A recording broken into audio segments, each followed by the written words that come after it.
One, two.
One, two, three, and four.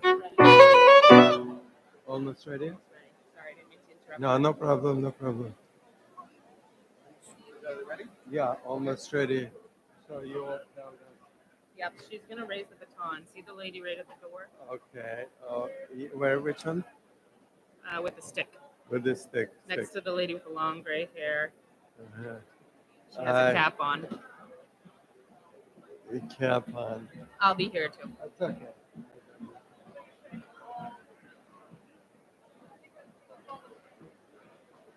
We'll just keep it in G. Yeah, we'll just keep it in G.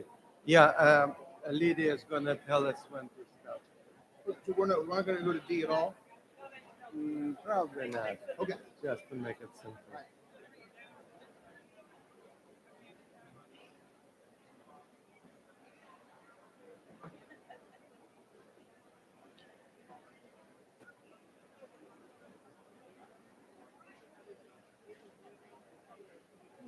So there is a lady with the baton. Do you see her? I don't, but I suspect it's the lady at the door there. Oh yeah. So there's.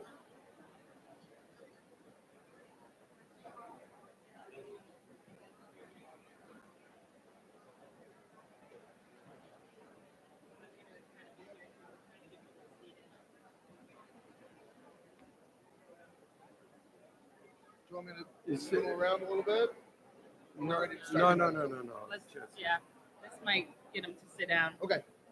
I'm gonna go over there and I'll have her raise it when she's ready. Okay.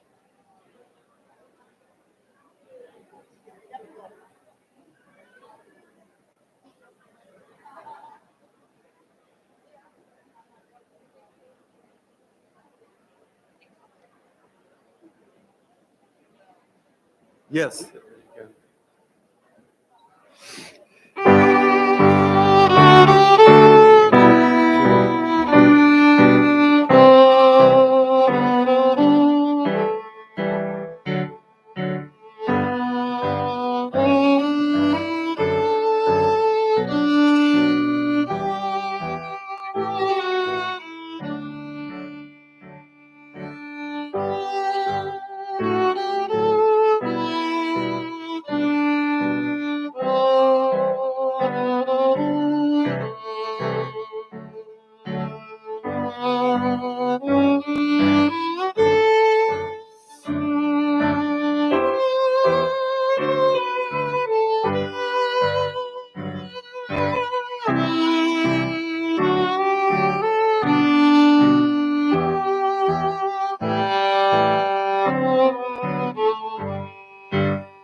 who didn't come over. So, I don't know. Keep going, keep going.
All right. Let me try that again. I'll stand back a little bit here. Please remain standing for the singing of our national anthem by our own Maddie Buzza.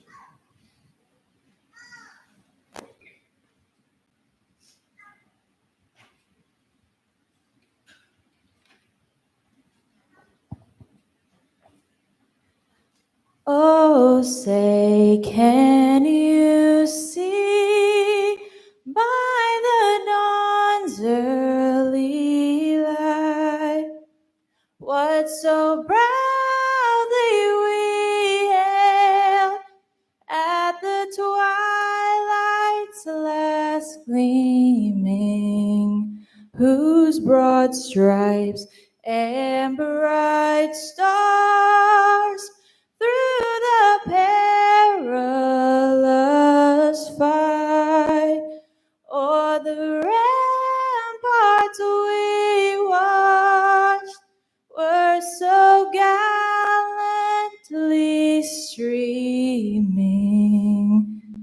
and the rockets regular, the bombs bursting in air, gave proof through the night that our flag was still there. Oh, say does that star-spangled banner yet wave o'er the land of the free and the home of the brave?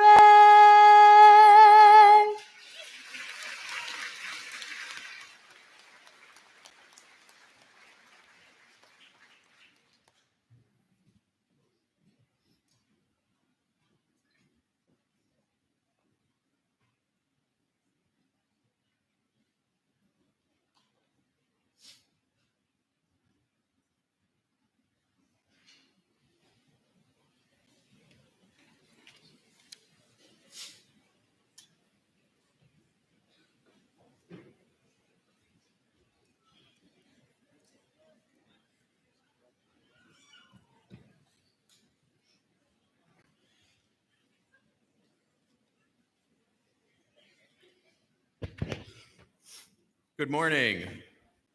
A warm welcome on this 4th of May to faculty, staff, and emeriti, to our elected officials, to our University of Maine System Board of Trustee representative, to our honorary degree recipients, and our most auspicious and illustrious of commencement speakers, as well as other distinguished guests, family, and friends. But most of all, a warm welcome on this 4th of May to the University of Maine at Presque class of 2024. I am Ray Rice, and I have the honor of serving as the president and provost.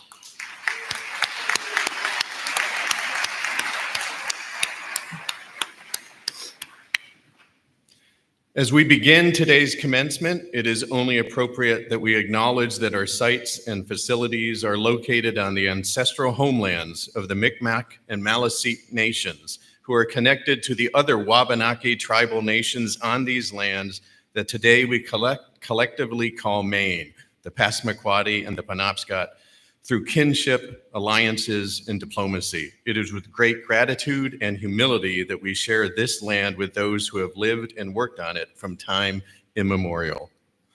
So we are here on this May the 4th for a truly extraordinary occasion as we join with the members of the class of 2024 in celebrating their commencement. In doing so, we also recognize the exceptional individuals who helped make today possible for these graduates, the faculty and staff, the family and friends, all of you who have supported these individuals in so many ways, large and small, during undergraduate and graduate experiences that have at that have been at times surely without precedent. Today would not have been possible without the months and years of support, guidance, instruction, mentoring, and friendship that you have provided these soon-to-be graduates. I am especially proud that since 1903, this institution has been part of a national movement dedicated to bringing public education and disciplinary knowledge to all citizens of this nation and beyond. And it is particularly resonant that its inaugural class included 16 women and 1 single man. The vast changes we have experienced since then, including a graduating class this year of over 500 students, the largest we have ever graduated, should in no way be seen as a disavowal of all of those who remain disempowered and disenfranchised over the course of this long historical movement.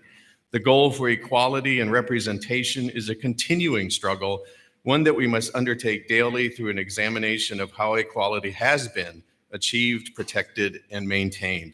Today, that is a far more realistic possibility than the inaugural class of 1903 could have imagined in their most utopian dreams.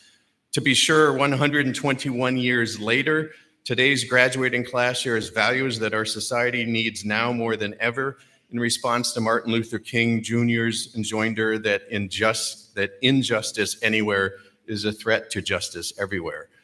That includes a dedication to public service, an urgent and abiding concern for the environment and sustainable living, the recognition of the importance of collaboration across and within our communities, the embracement of difference, and the right of each individual to pursue a life of dignity and freedom from fear, regardless of distinctions of race, gender, sexuality, creed, and personal identity, and just as importantly, the rejection of any thoughts that would limit or deny such dignity.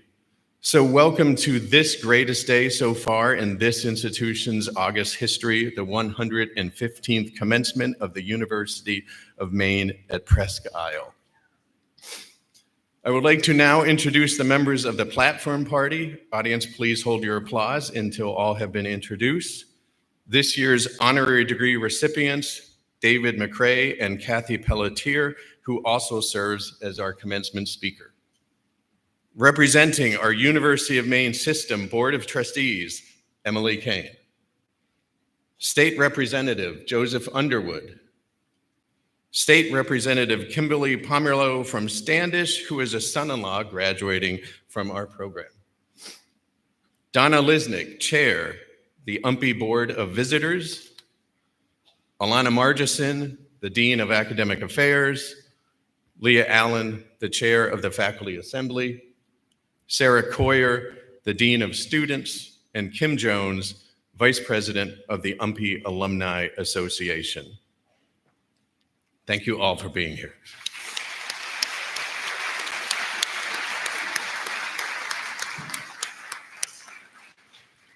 It is also our tradition at each commencement to honor the graduating class of 50 years prior. I had the great opportunity to meet with several of them yesterday afternoon and enjoy some really interesting conversation, including how much things have changed since 1974, including things like, well, where the tennis courts used to be and where the sill is now that you all enjoy. So today we are most pleased to recognize the following members of the class of 1974. Please wave or stand as you would wish to be recognized. That is Carolyn Phelps.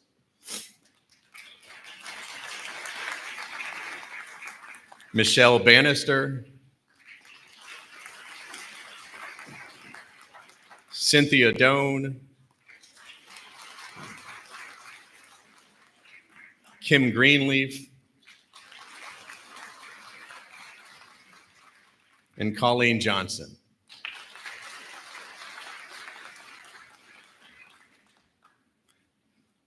They're also really good at trivia games from 1974 too, just letting you know. It is my honor to recognize the collective of individuals who have been singularly dedicated to the success and accomplishments of each of you within the graduating class of 2024, the remarkable group of educators, mentors, and friends, the faculty and staff of the University of Maine at Presque Isle.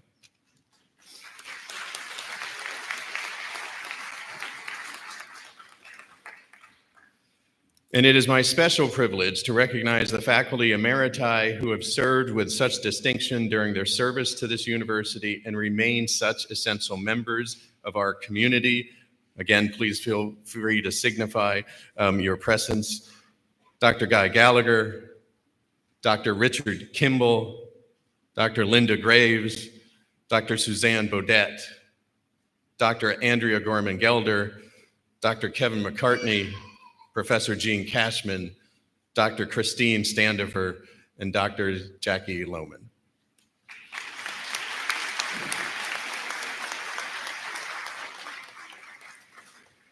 And I am pleased to introduce, especially pleased to introduce Anatole Wick and Colin Graber.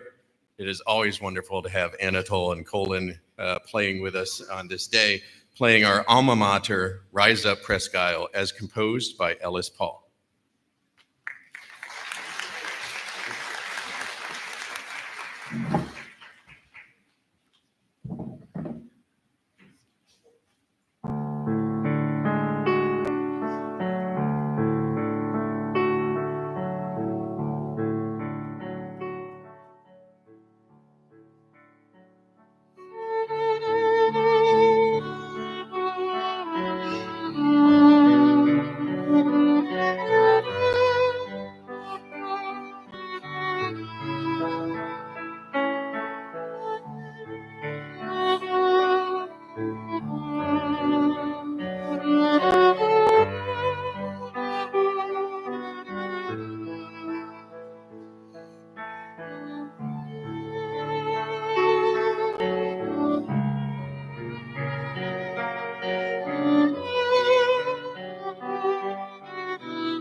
You know, there's some very fine words to that song, but none of them are as sweet as Anatole's playing. So thank you so much. I would like now to introduce Emily Kane, our representative of the University of Maine System Board of Trustees, to some words of greeting to the graduates.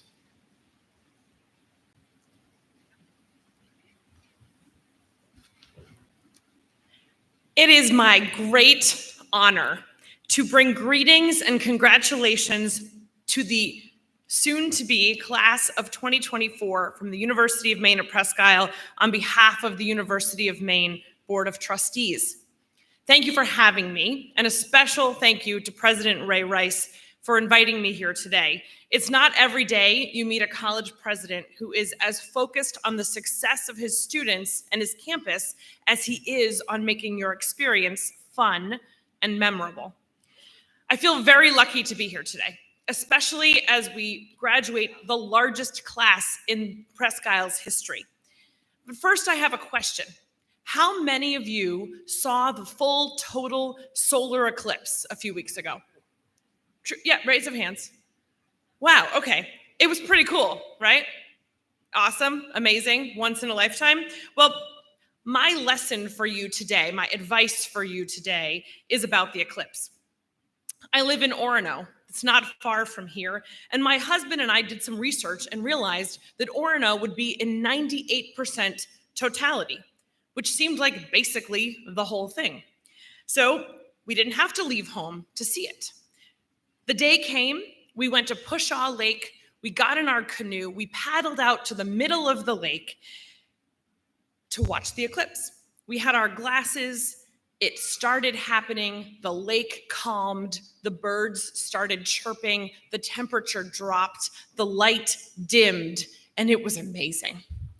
Although we did wonder why it didn't get very dark. Back on shore a little while later, feeling pretty good about our 98% experience, photos started popping up online from friends who had driven north and west of us to Sugarloaf or Milo or Holton or right here in Presque Isle. And the pictures were amazing. The total darkness, the stark image of a blocked sun, the stars and planets emerging, people of all ages standing in awe of this magical alignment of the sun and the earth. My husband and I were speechless. It looked nothing like what we had seen, nothing at all. And that's when we learned the very hard lesson that the difference sometimes between 98% and 100% is a lot more than 2%. I mean, in school, a 98% gets you an A+. If you get a 98% on your driver's exam, you will get a license. If you see 98% of Acadia National Park, you'll be a very happy camper. And if you eat 98% of the food on your plate at most meals, you'll be very full. For most things in life, 98% is enough. But let me tell you, seeing 98% of a solar eclipse when you could have driven not far from your home for that massive 2% is not enough and will leave you very full of eclipse regret. So what does that have to do with all of you? We are here because you didn't settle for 98% of your experience here at the University of Maine at Presque Isle. You did 100% of the work to earn your diploma today. The difference between 98% of a degree and 100% of a degree is the whole degree. And you did it. And I stand here in awe of the magical alignment of your hard work and the opportunity available here at the University of Maine at Presque. So on behalf of the Board of Trustees, I say congratulations to you, class of 2024. You did it, 100% of it. Through challenging times in our country and our world, you persevered and have arrived at this monumental day. And we all know you didn't do it alone. So let's take a second and just congratulate and thank the faculty and staff and your family and your friends who got every one of you here, because all of you did it too. So my ask of you, yeah, clap for that. That's great. You deserve it, right? Faculty, staff, family, friends, you're a part of this. But for you graduates, my ask of you today is that you make the most of this 100% effort that you have made in yourself and that your state and that your campus have made in you. The connections that you've made and the opportunities that you've uncovered don't end today, they only begin, especially when you know better than to settle for just 98%. And personally, I can't wait to see what every one of you does 100% of next. Thank you, and most of all, congratulations.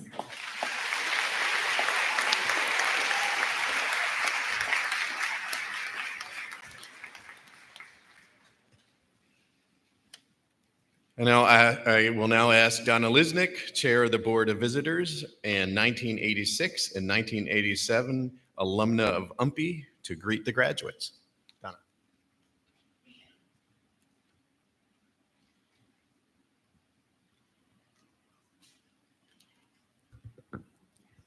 Now, I've known Emily Kane for a long time. She didn't tell me that this was going to be a really difficult act to follow. I don't have any good stories, Emily, and I'm sorry, people. But for the platform people, thank you.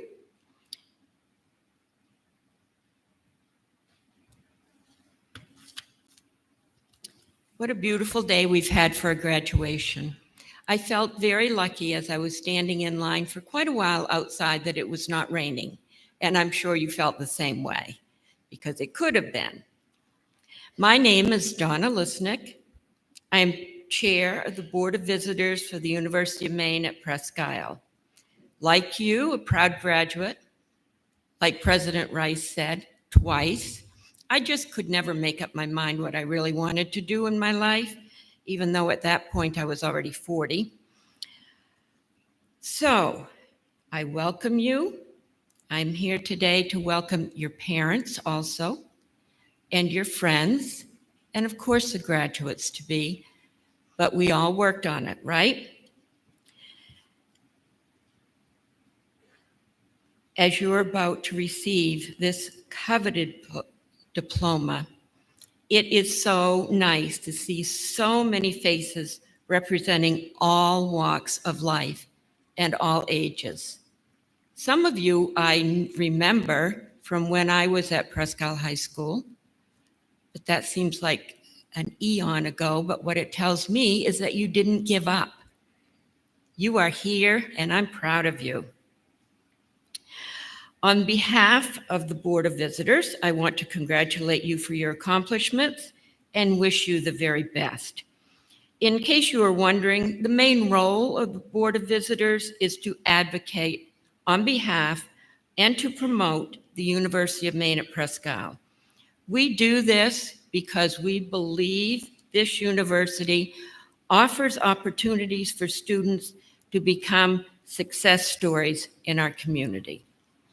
This university has provided each of you with the foundation to go into the world and make a difference. I hope you will use your gained knowledge and your new degree to create a world for yourself and for those around you that is just a little bit better every day. Be a good employee, whether you are a creative teacher, a caring coach, a compassionate nurse, a good representative of your community, or just a good person. Get involved, make a difference. I hope as you leave here today, you are taking with you not only a degree, but lots of positive memories. Memories of caring professors and staff, new and old friends, and good times that you will eventually share with your family when they're old enough to hear them.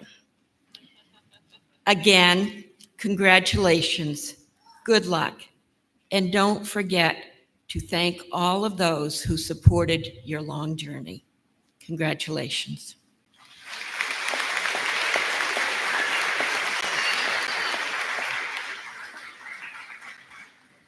Thank you, Donna.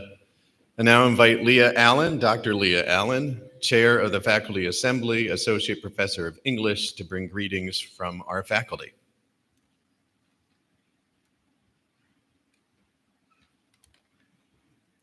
Thank you. So greetings to everyone in the room and on Zoom, or if you're watching somewhere else, but especially greetings to all of the graduates, the reason that we're here today. My name is Leah Allen. I'm here on behalf of the UMPI faculty. As you might have noticed by now, it's customary for speakers to give some words of wisdom, maybe some humor to the graduating students as they leave our physical and virtual classrooms and start on the next leg of their life adventures. I tried really hard to give you guys or to write a humorous speech, but I'm just not very funny. So I'm going to give you a warning. So I remember when I was in graduate school, struggling to keep up with the heavy reading load and the admittedly light teaching load. And one of my professors told us that this was the most relaxing, stress-free period of our lives, that we should enjoy this idyllic period because once we graduated, we'd be even busier. We didn't believe her. It seemed impossible. We were barely managing as it was. Turns out she was right. Life did get way busier and harder. Responsibilities piled up. My attention had to be divided into multiple directions at once. So here's the warning part. If any of you have been feeling overwhelmed with life as a college student, I'm here to tell you that will likely get even harder. But the good news is that it is possible to manage more than you think you're capable of, as long as you have a couple of things: grit and connections. Now, my predictive text wanted to put determination after the word grit, and that's because it's basically what grit means: the ability to stick it out even when the going is tough. And you've made it this far. You're sitting here about to graduate with an associate's degree or bachelor's degree from UMPI in a few minutes. So you all obviously have grit. And that's great because we're facing big challenges globally, and that will require adaptable, gritty people. I made up that word. Now, by connections, the second thing, I don't mean knowing the right people, although that probably helps as well. But it turns out that the number one predictor of success and happiness in life comes from the quality of relationships one has, not the amount of money you make or your fame. And by fame, I don't mean the number of likes or views that you have, but meaningful, supportive interactions with others. Or, and I have to quote Shakespeare because I didn't last time, so I'm going to quote Shakespeare this year. Or as Shakespeare said, words are easy, like the wind. Faithful friends are hard to find. And then from a different play, he says, once you have found those friends, grapple them onto thy soul with hoops of steel. So that was my 2 points. I think I'm going to add a third one, and that's trust. Trust yourselves. You are capable of meeting greater challenges than you might think at first. I can't tell you how many times I've thought, I simply cannot do this, but I'm still standing here, so I guess I could. If you can do this with grace and patience for yourself and for others, that's even better. So on behalf of your faculty, congratulations on a job well done, and we look forward to watching you succeed. Thank you.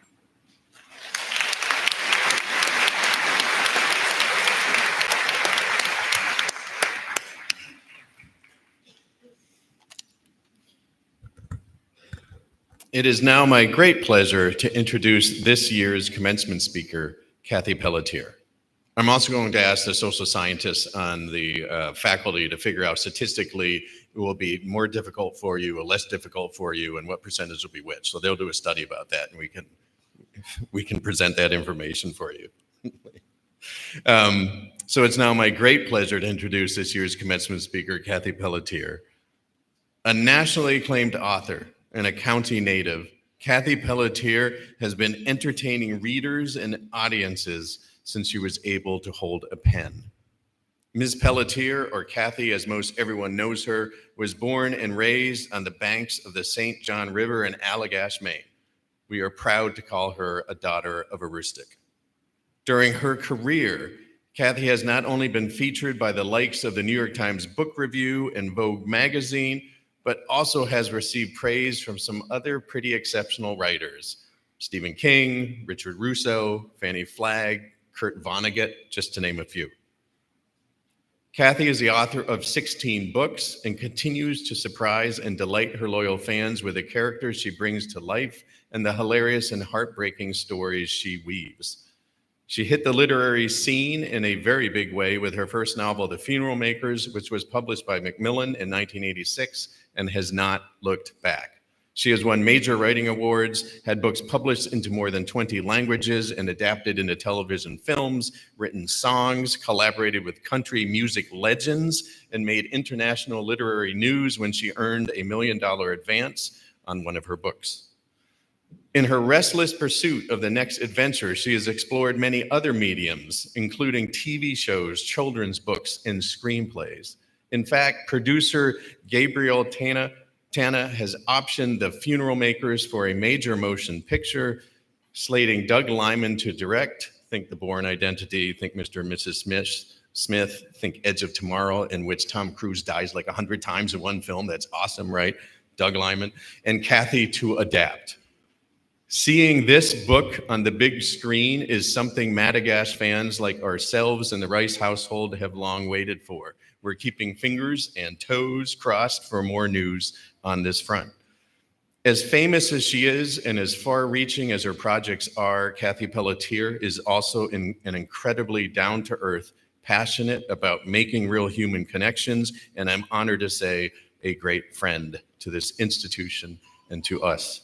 Kathy has had an immensely important impact on this university. She's given several readings here over the years, served as a university writer in residence, delivered a screenwriting class, and even created a short film on location in the president's house with UMPI students and cinematographer Zoran Popovic.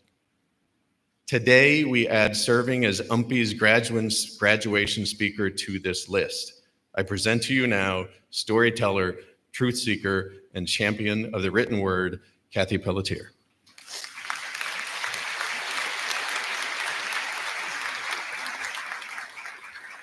Wow.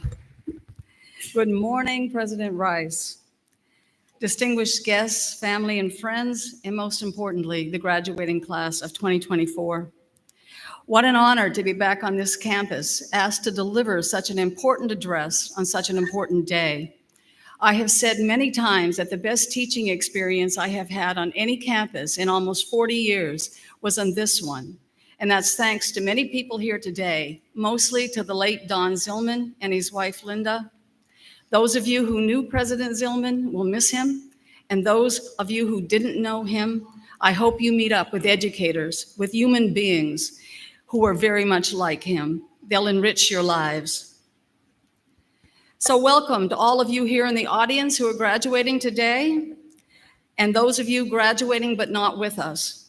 I know you're watching at home, listening in from around the world with your family and friends.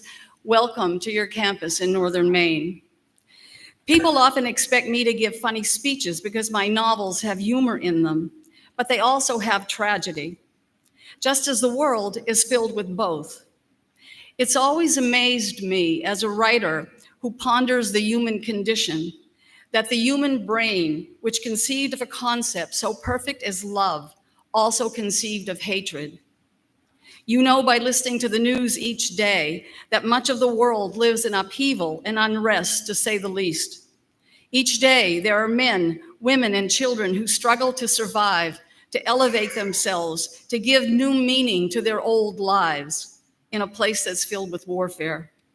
It should remind us again, those of us who live in the safe spots, how lucky we are and that we take much for granted. The novelist Maxine Hong Kingston is often quoted for saying a few words that mean so much. She wrote, "In times of war, what do? We create something."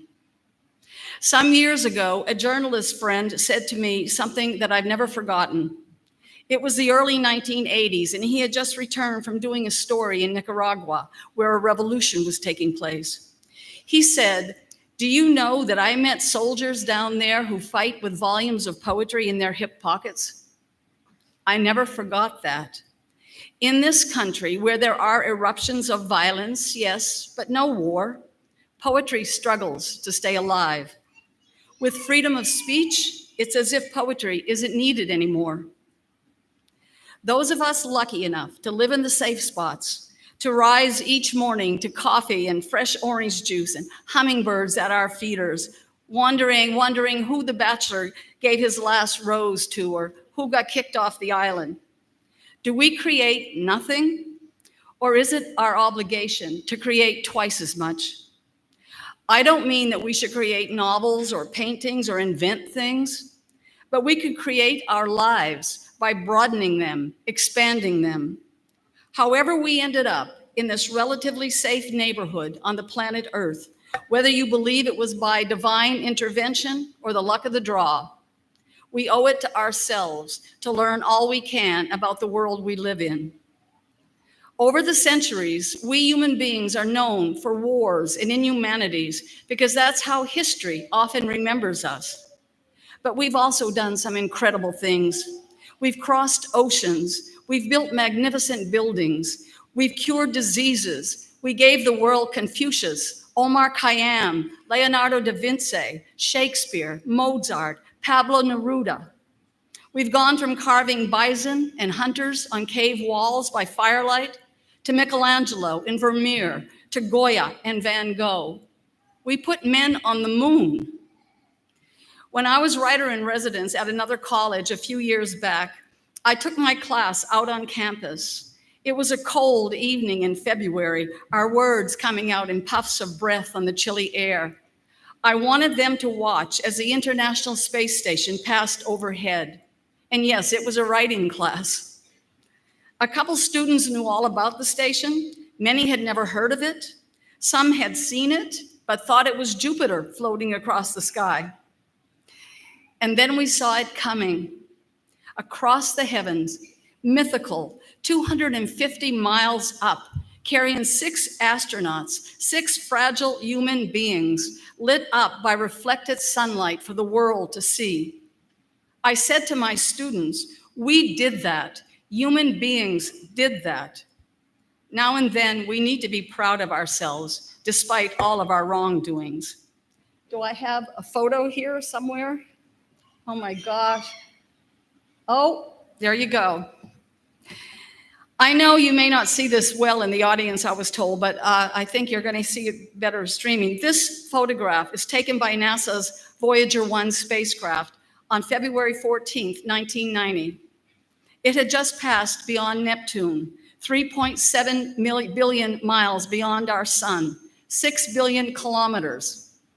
It was about to leave our solar system when its camera was told, look back. This is one of the images it captured. 34 minutes later, the 2 cameras shut down forever. Taking those last photos was the idea of a Cornell astronomy professor named Carl Sagan. He hoped it would show how vulnerable this planet is. There were complications and the pictures almost didn't happen. But here is the most famous photo. Sagan called it the pale blue dot, which is the title of his book 4 years later. Now, if you were born by February 14th in the year 1990, you're in this photo. You were on that tiny dot. What a family photo, the photo of mankind. I want to read to you. Are you hearing me okay? Is there reverb? Okay, that's what I'm hearing. All right.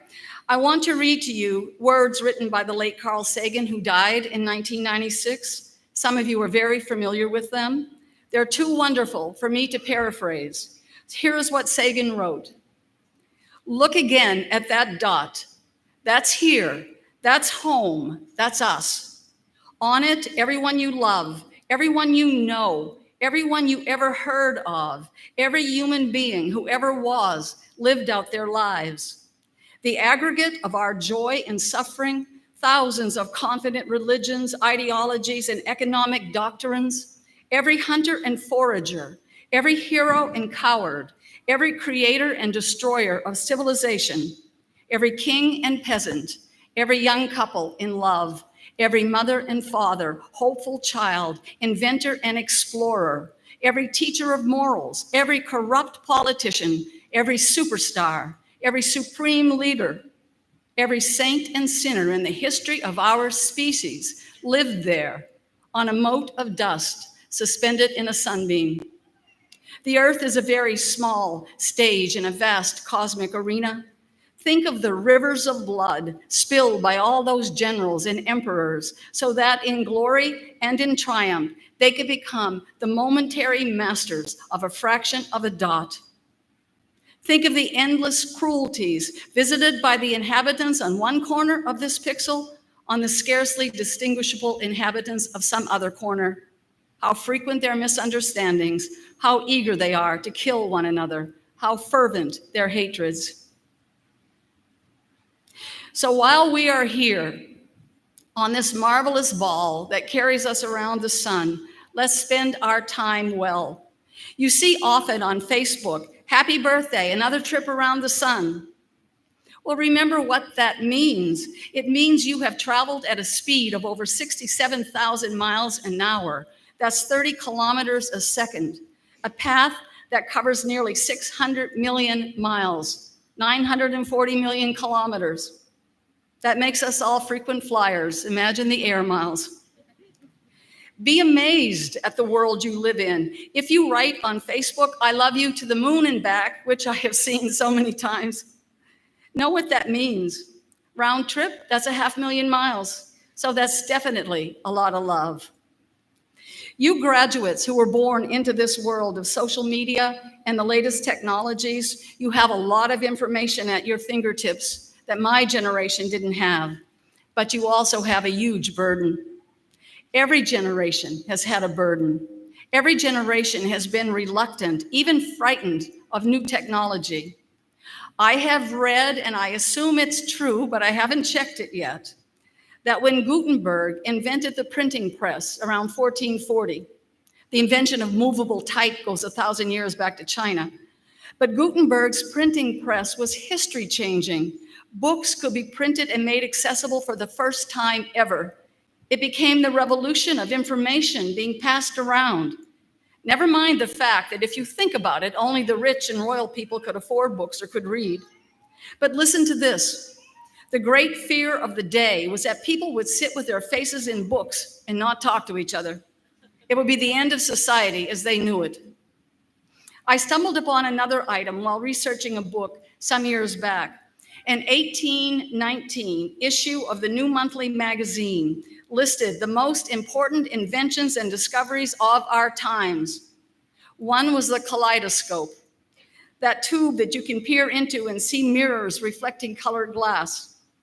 In newspapers as late as the 1900s, there were complaints. Folks were writing in that young people were going crazy with this kaleidoscope. They were staring at the colors and stepping out in the street in front of horses and carriages to be run down. Some were killed. We must stop this technology, they wrote. In my generation, the lava lamp at least had to be plugged in. You couldn't just go walking with it in traffic, right?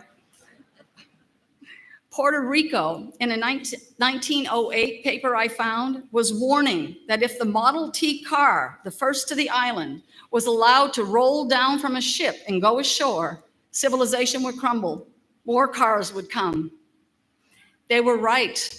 It changed their world, the world they knew and felt comfortable in. If I could choose, I'd go back 20 years where I felt most comfortable. A cell phone when I needed it, a nice big desktop computer to work on, the internet to send emails and do research. It's all I needed and wanted. So look where we are now. What you have to contend with today is gone way beyond the colors of a kaleidoscope. There's so much technology coming at you every minute. Last year alone, an average of 347 billion emails were sent around the globe every single day. 347 billion, that was last year. We text messages, we Google, we tweet and Twitter, we scream, we use hashtags, we have phones that buzz or honk or play music. Shut it all off now and then. This is not new advice, it's old advice. But shut it all down. Listen to the world. Take a walk in the park or in the woods, just you alone, no device, no friend with you. Look around you. Continue to educate and create yourselves. You're graduating today with marvelous tools to prepare you for your chosen vocations. But your education as a human being is still going on, and it will until the end. So we owe it to ourselves and to the others, especially to the younger generations we might teach, to learn more about our world. Start with what is right over your head every night, no matter where you live. Watch the space station pass over now and then. You can even follow them. NASA has live tracking on their website. Learn the names of 5 or 10 of the brightest stars you see in the night sky and the constellations that they're in. As I tell students when I teach, those are the first stories that were told, written in stars across the heavens. There are heroes fighting battles up there, kings and queens, winged horses, dragons. It's Game of Thrones every night up there. The first books are still the best sellers, are those stars, because they've been selling for thousands of years. Chaldean shepherds over 2,000 years ago knew the night sky better than today's college graduate, just like you. But they needed the stars. Now, like the poetry we no longer read, we've thrown the stars away. Unless we ignore them except for the sparkle. Those stars you see at night connect you to history. They've not moved much in the sky since the pyramids were built, or the Great Wall of China, or since the first explorers got on tiny wooden ships and sailed out to unknown parts of the world. They've hardly moved at all since Taylor Swift's new album dropped. Let me see if we have another photo. Am I to click this? No? Oh, there we go. Depending on the weather, you see this image in the sky once a month. Let's look a little closer up. Let's look a little closer up. Okay. An anonymous Scottish poet, probably in the late 1500s, was inspired by the sight of the new moon, the same image you see in the night sky. Here it is again. Even closer up, there it is. That anonymous poet wrote these words in the Ballad of Sir Patrick Spens. Now here's a very modern translation of the original. Late yesterday evening, I saw the new moon with the old moon in its arms. And I fear, my master dear, we shall have a deadly storm. The new moon with the old moon in its arms. See the metaphor the poet saw? That ballad was kept alive for 2 centuries in the oral tradition, being sung to listeners before it was written on paper. Each time you look in the night sky and see that image of the new moon seeming to hold the old moon, you've connected yourself to that anonymous human being who wrote those words 500 years ago. That's the power of poetry. And by the way, those old manuscripts that say written by anonymous, the literary joke is that means it was written by a woman. Respect those other tenants who share this planet with you and are not human and cannot speak for themselves. Earth belongs to the animals too. They breathe the air and drink the water that humans often regulate. Learn the names of 5 birds you see around you every day but don't know. Every little brown bird is not just a sparrow. Here in northern Maine, it might be a house sparrow, a chipping sparrow, a song sparrow, a golden crown sparrow, a white-throated sparrow. Thoreau called that last one the whistler of the north.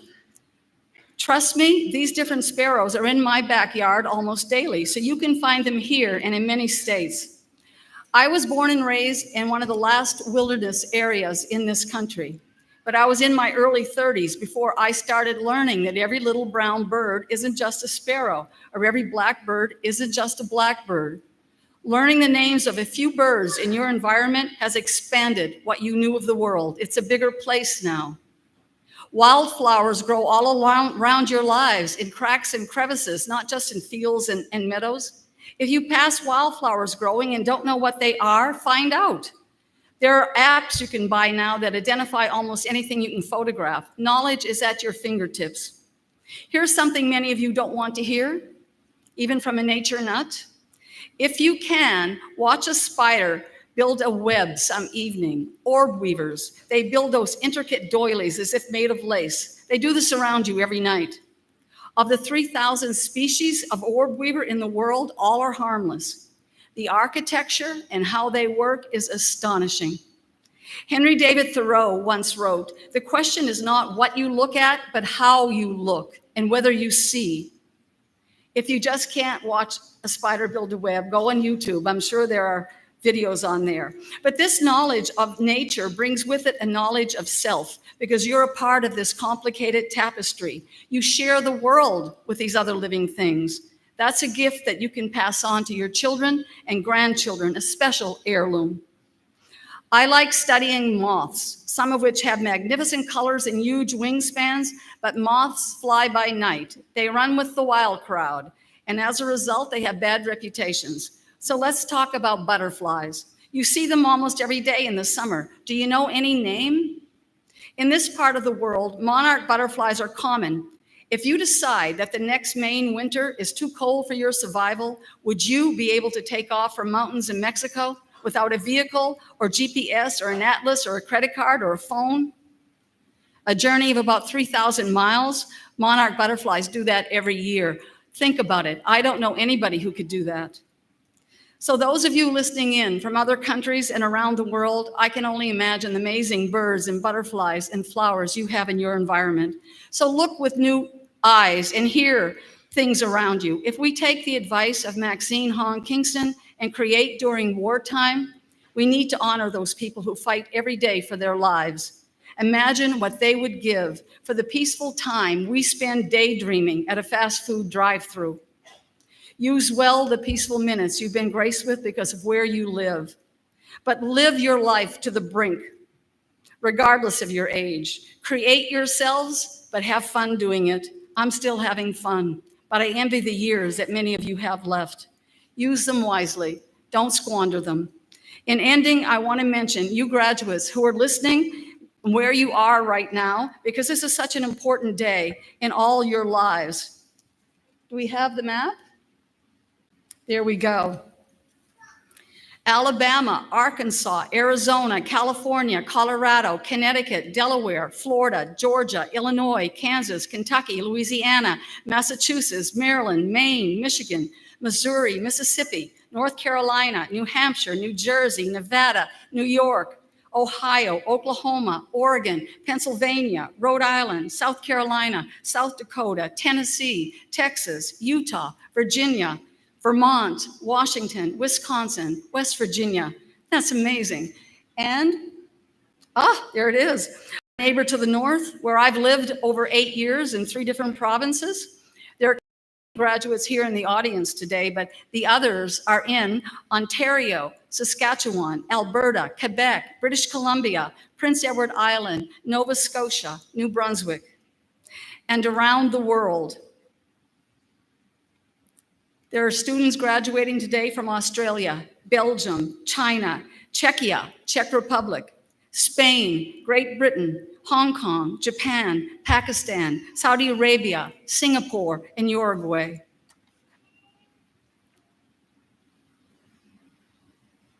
Do we have another image? There we go. Some of us stay up later than others, is what I think of every time I see this. Look at this image, and to quote Carl Sagan once more, that's here, that's home, that's us. Do your best to make it a better place before you leave it. Congratulations to you and your family and friends on this very exciting day. I'm so proud to have been a part of it. Thank you very much.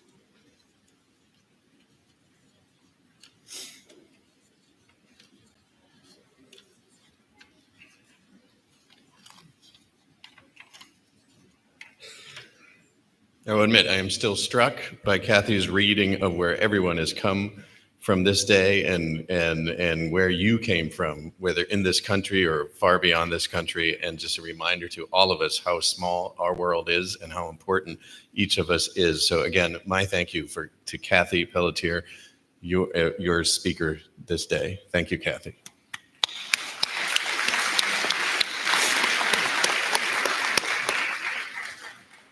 It is now my pleasure as president of the University of Maine at Presque Isle to present an honorary degree to David McCrae.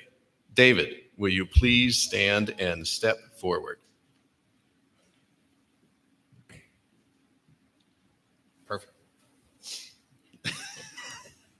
It says stand front and center, so that's pretty front and center right there.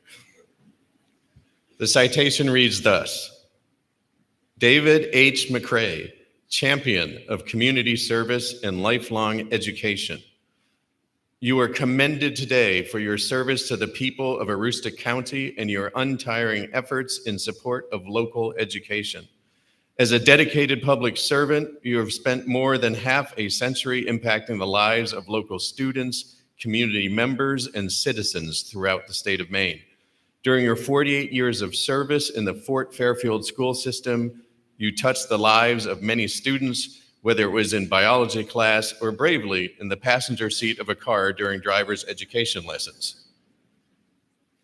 Through your work on the Fort Fairfield Town Council and many other civic and professional organizations, you have given back to your hometown and helped guide it through important change. During your 3 terms in the Maine State Legislature, serving in the Maine House of Representatives, you have had a lasting impact on so many individuals and their families. Your work has left an indelible mark upon the people of Aroostook County, the state of Maine, and far beyond. In appreciation of your outstanding service and in recognition of your status as a dedicated public servant, I confer upon you the degree of Doctor of Humane Letters.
Good morning.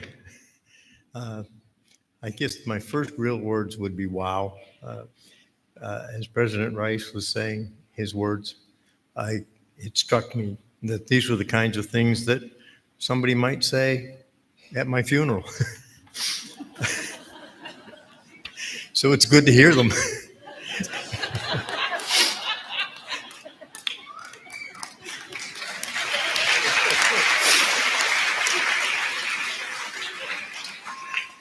So to be to the point, good morning to the soon-to-be graduates of the University of Maine at Presque Isle. Your parents, guardians, family members, special friends, and to the staff and students and alumni gathered here today. Never in a million years did I ever expect to be batting cleanup for Kathy Pelletier. Talk about a tough act to follow. I'd like to ask one more round of applause for Kathy.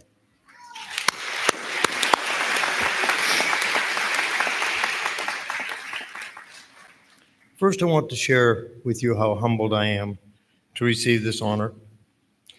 On a Friday afternoon, 5 or 6 weeks ago, I received a call while playing cards with a friend.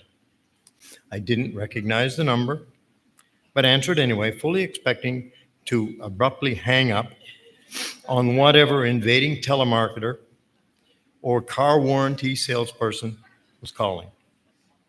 As it turned out, the call was from Rachel Rice, Director of Marketing and Communications here at UMPI. And she asked if I would be willing to be here today to receive this honorary degree and to share a few words with the UMPI graduating class. Needless to say, I am very pleased that I took the call. I suspect that it is somewhat incumbent upon me to impart profound words of wisdom to you. On that count, I fear that I may well fall short. However, of course, I have a thought or two that I would like to share.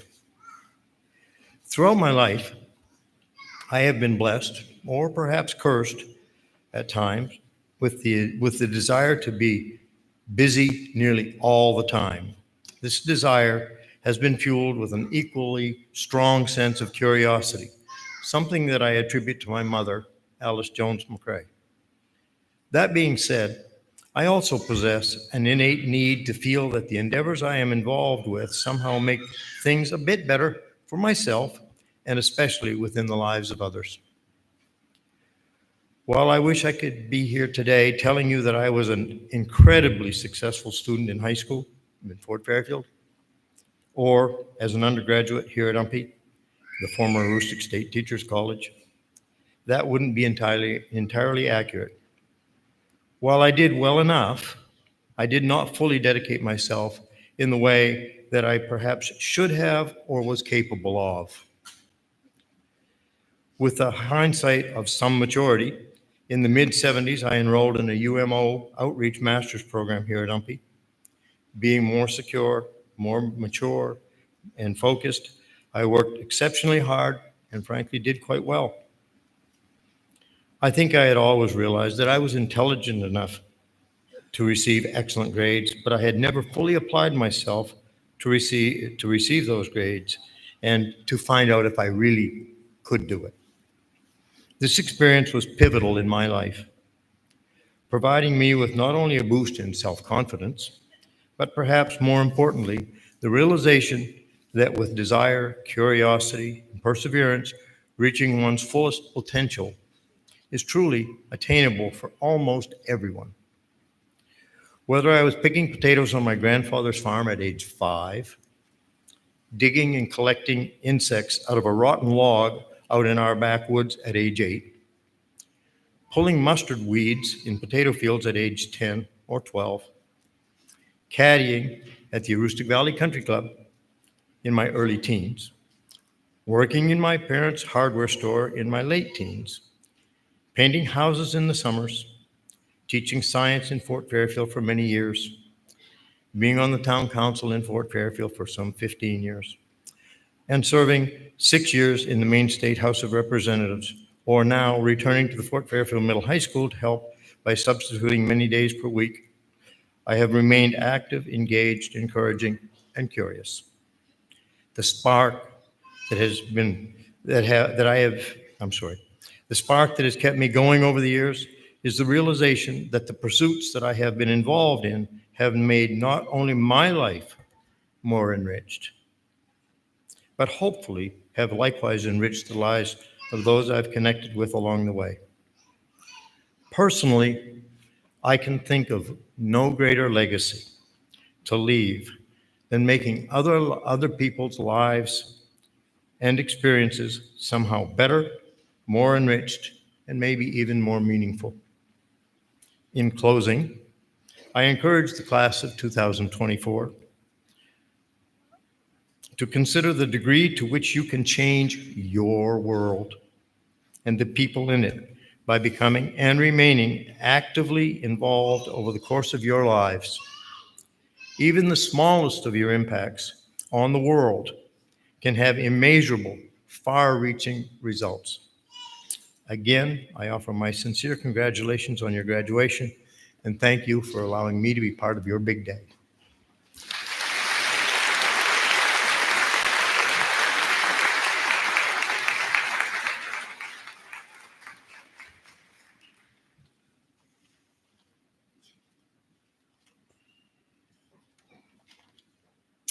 It is now my pleasure, as president of the University of Maine at Presque, to present an honorary degree to Kathy Pelletier.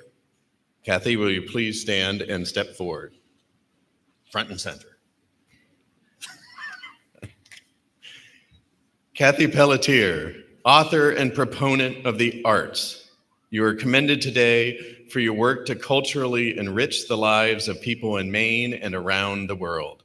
As an accomplished author, you have created compelling and heartfelt works and beloved characters that have garnered critical acclaim.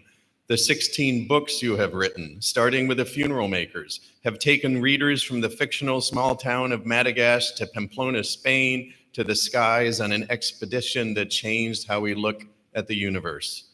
Through your writing, as well as your books that have been adapted as films and your songs, you have touched the hearts of countless readers, viewers, and listeners. Your pursuit of new avenues for creativity, from TV shows to children's books to screenplays, is boundless. Through all of these efforts, you have helped to spread your love of the arts. As a county native, you have served as an incredible ambassador for Northern Maine, as well as an inspiration for those working to achieve their long-term goals and dreams. In appreciation of your outstanding service and in recognition of your status as a dedicated public servant, I confer upon you the degree of Doctor of Humane Letters.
My talk was long enough. All I'm going to say is I am honored. Thank you so much.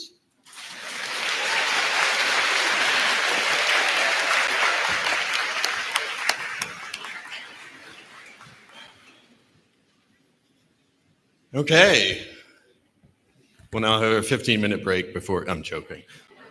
But we should stretch for a little bit. I'm thinking about Dean Coyer always says, okay, we've been going for an hour, time to stretch. Okay. So it is now time for Dean Margison to make the presentation of the candidates for degrees. Please note that some in-person graduates will be wearing colored cords around their necks.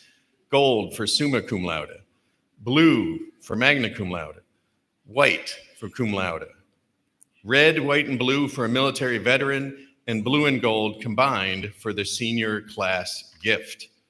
In addition to our own graduates, we will also be awarding Bachelor of Science degrees in nursing from our distinguished partner, the University of Maine at Fort Kent.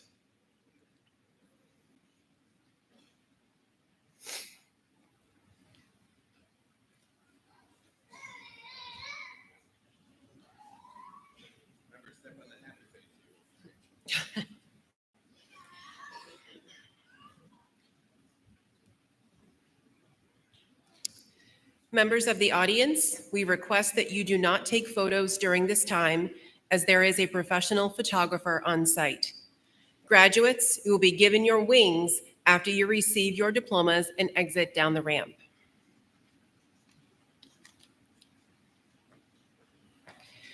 Will the candidates for the degree of Master of Arts in Organizational Leadership please rise and come forward?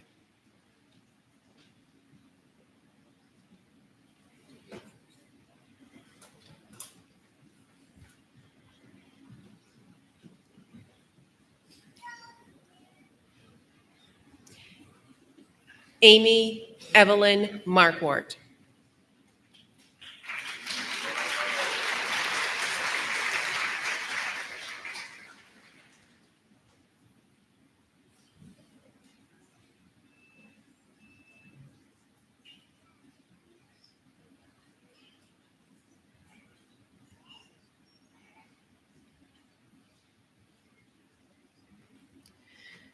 Sean Michael Troy, also receiving a Bachelor of Arts in History and Political Science and a Bachelor and Associate of Arts in Liberal Studies, summa cum laude.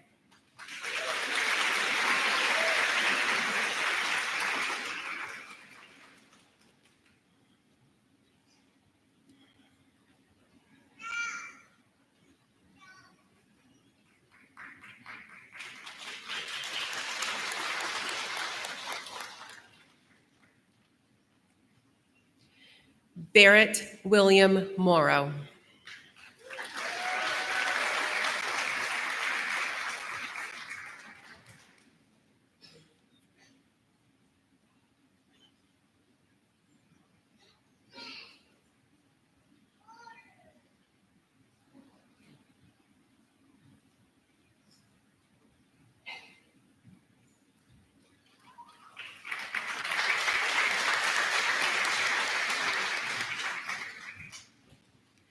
Will the candidates for the degree of Bachelor of Arts in Biology please rise and come forward?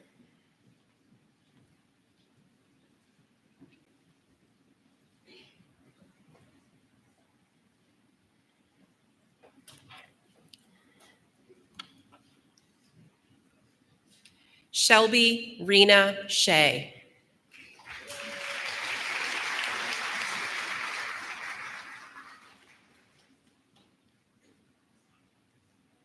Stephen Joseph Grierson, cum laude.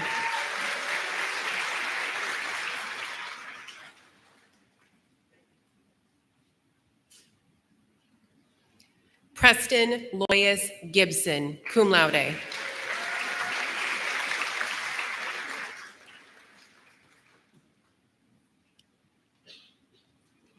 Kaylee Autumn Sprague, summa cum laude.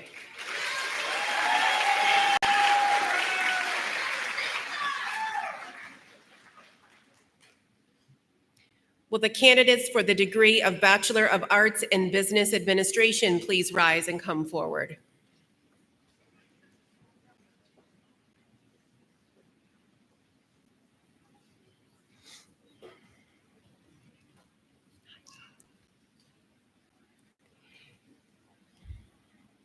Jamie L. Jarrett.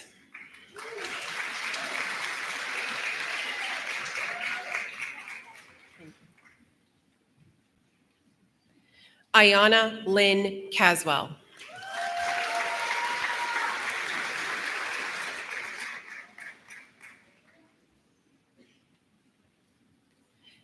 Jacob A. Bradley, summa cum laude.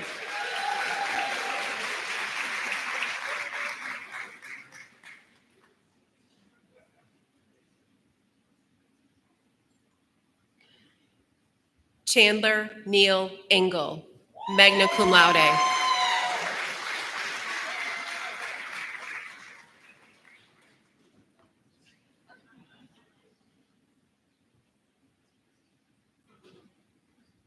Carrie Lynn Oliver.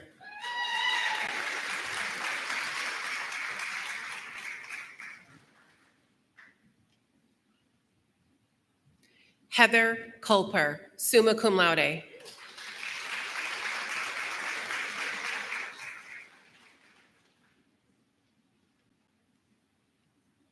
Yvonne Silva, magna cum laude.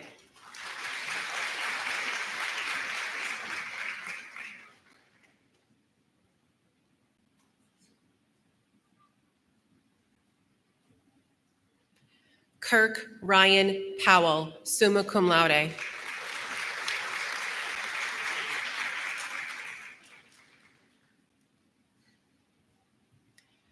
Richard Gordon Cummings, summa cum laude.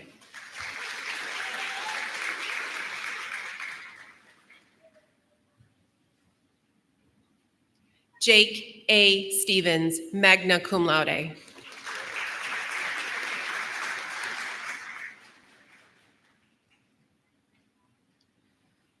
Amelia Jean Ivy, cum laude.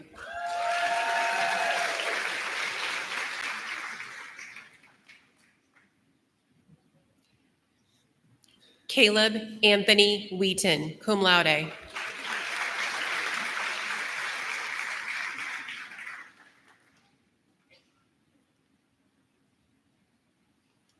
Mitchell Dumas.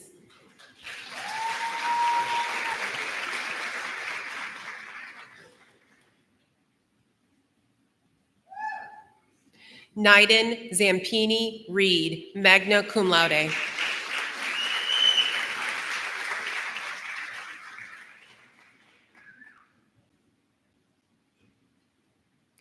Cecilia Catherine Ferris, cum laude.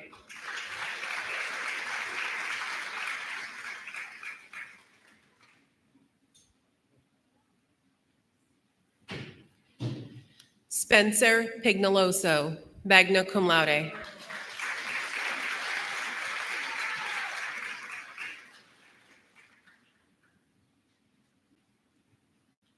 Chrisana Sabrina Legister, magna cum laude.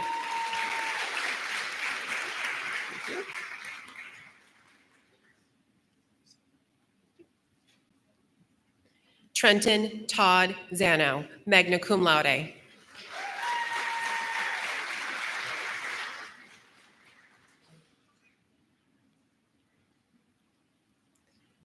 Esteban Josue Ramos.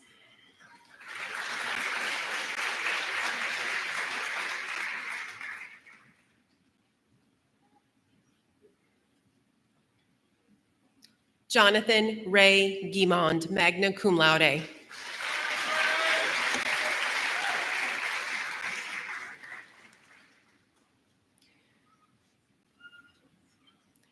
Will the candidates for the degree of Bachelor of Arts in Criminal Justice please rise and come forward?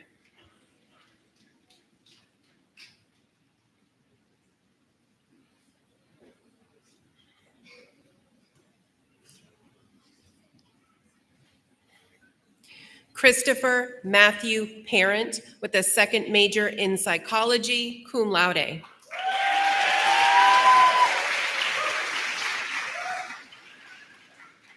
Len Q. Baptista, cum laude.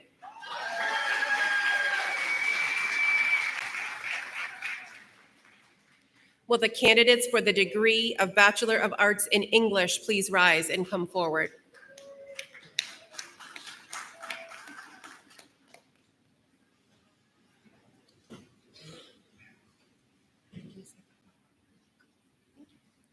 Richard Alphonse Goupel, cum laude.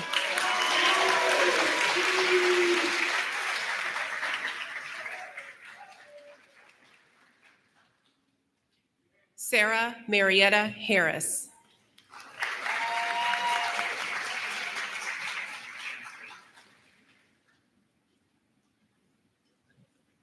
Rebecca J. Kovacs.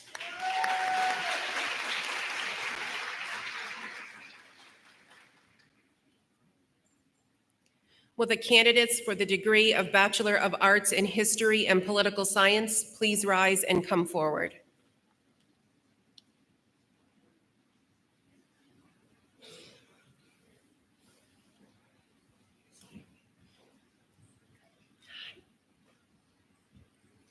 Gabriel Roberto Murillo, summa cum laude.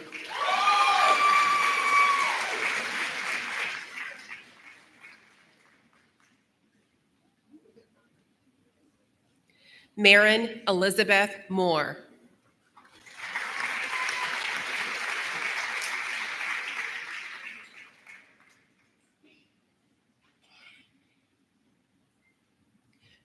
Joel Christopher Soper.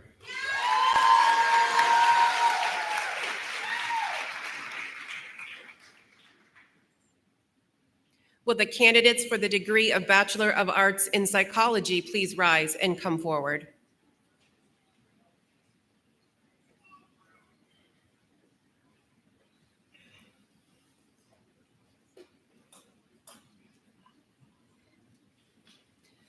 Virginia RMC Barrows.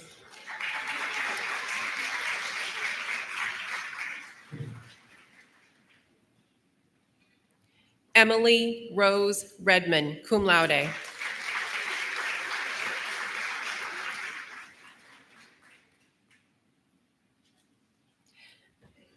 Madison Arabelle Burt.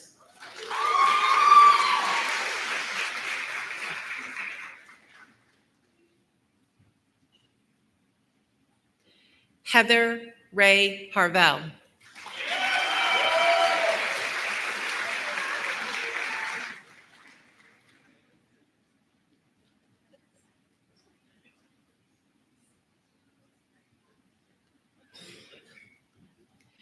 Twyla Eve Smiley, magna cum laude.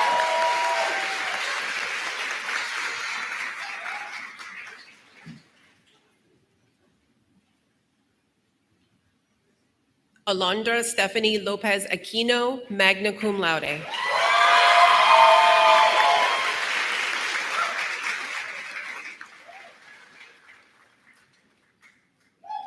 Jalicia Lanice Renee McGee Hodges.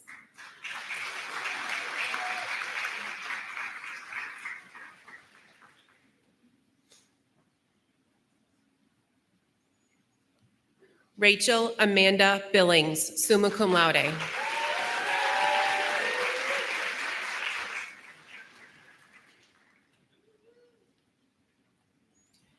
Zoe Gabriella Aylward Frank.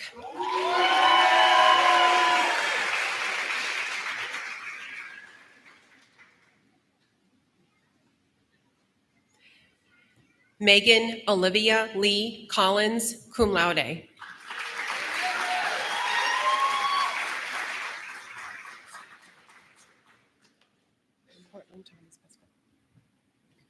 Cortland Thomas Pasquarelli.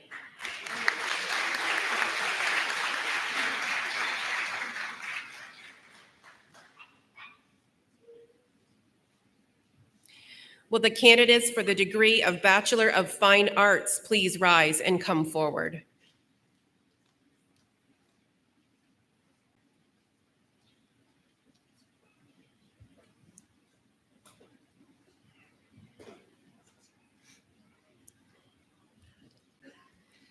Amanda D. Giberson.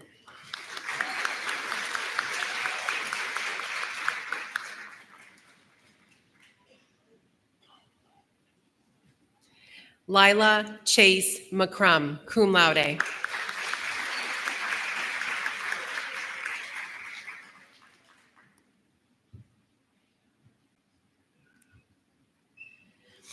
Dylan Matthew Willett, magna cum laude.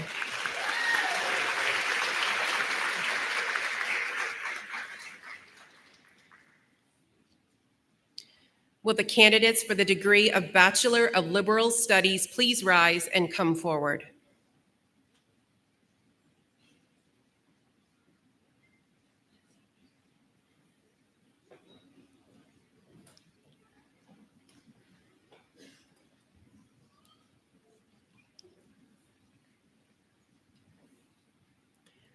Christopher Michael Sandow, receiving a Bachelor of Liberal Studies with minors in Management and Political Science, and also receiving an Associate of Arts in Liberal Studies, summa cum laude.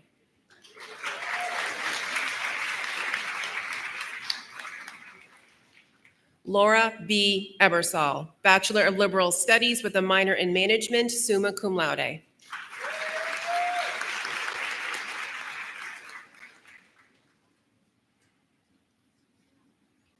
Jennifer Marie Cunningham, Bachelor of Liberal Studies with a minor in Project Management.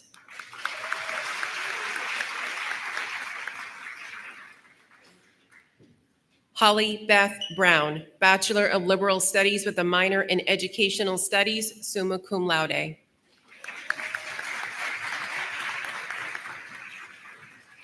Amy Jo Johnson, Bachelor of Liberal Studies with a minor in Educational Studies, summa cum laude.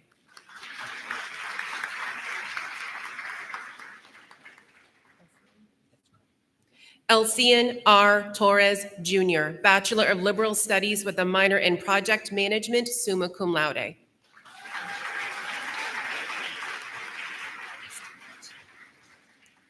Cassandra Hazlitt, Bachelor of Liberal Studies with a minor in Elementary Instruction, summa cum laude.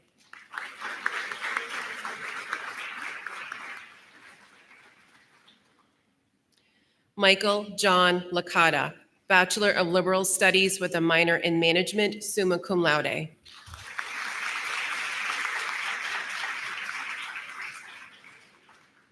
Derek Jerome Fulgham, Bachelor of Liberal Studies with a minor in Management.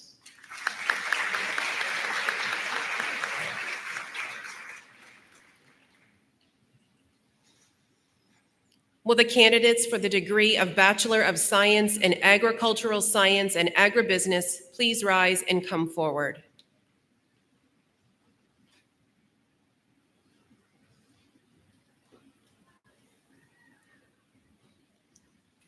Brendan Dyer Blackstone, magna cum laude.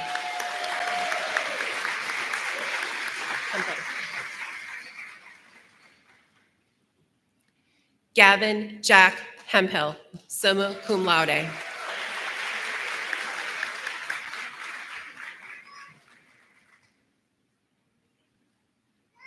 Joseph Patrick Lippo, cum laude.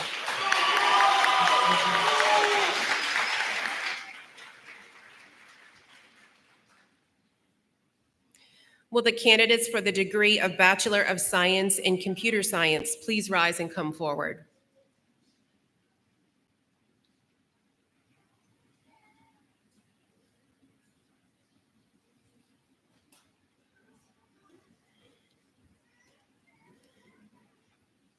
Sheng Yan, summa cum laude.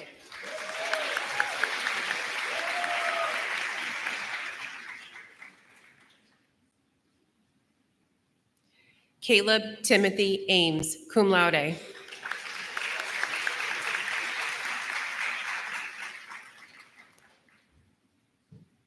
Will the candidates for the degree of Bachelor of Science in Elementary Education please rise and come forward?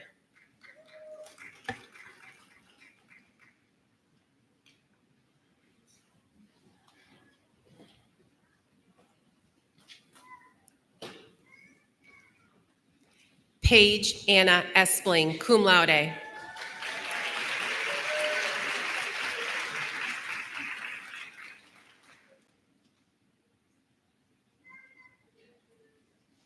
Alexis E. Parker.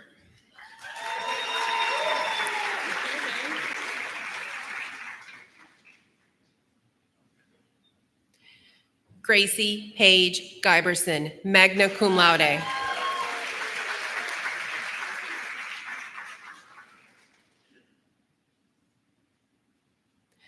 Martha Wilson Tuttle, magna cum laude.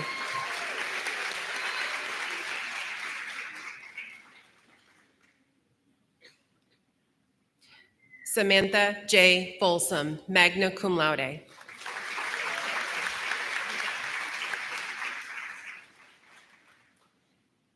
Caitlin Mary Osborne, summa cum laude.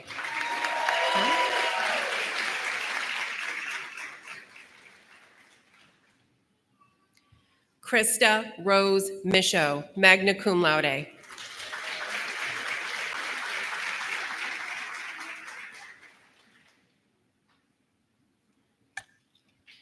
Elena Grace Lagasse.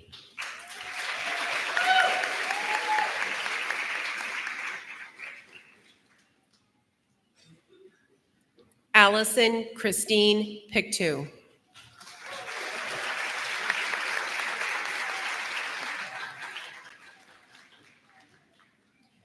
Will the candidates for the degree of Bachelor of Science in Environmental Science and Sustainability please rise and come forward?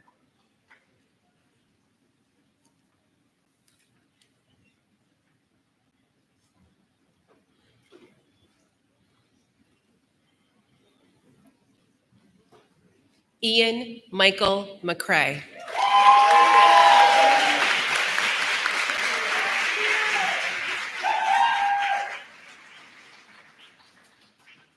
Abigail Marie Urema, cum laude.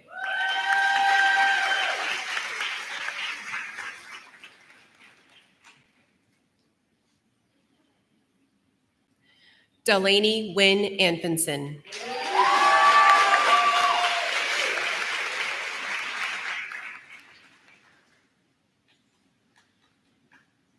Will the candidates for the degree of Bachelor of Science in Exercise Science please rise and come forward?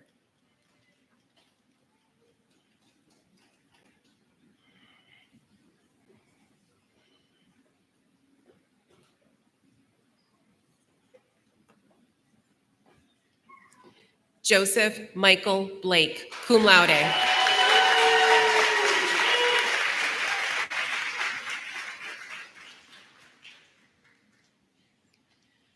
Drew Parker Cameron, cum laude.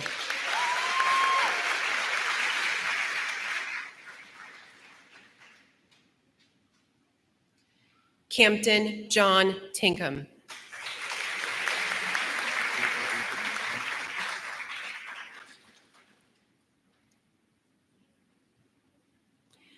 Jacob Richard Moreno, cum laude.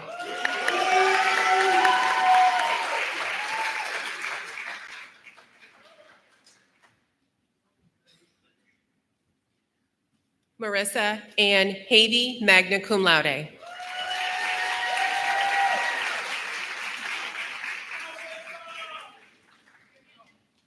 Will the candidates for the degree of Bachelor of Science in Health Administration please rise and come forward?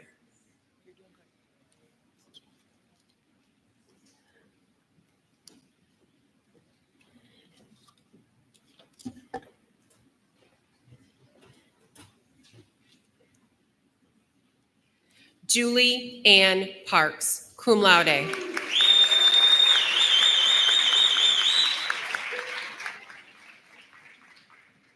Molly Ann Clark.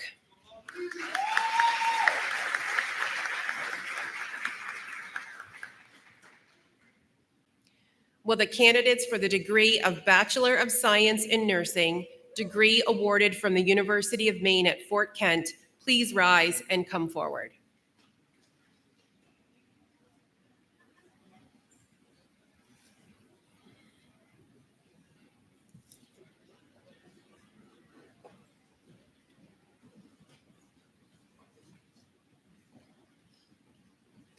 Kristen Raylene Orkins, summa cum laude, UMFK.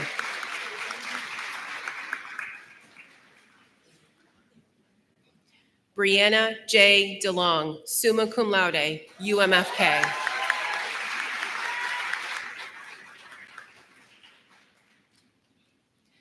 Tyra Annalise Gabrielle Shaw, cum laude, UMFK.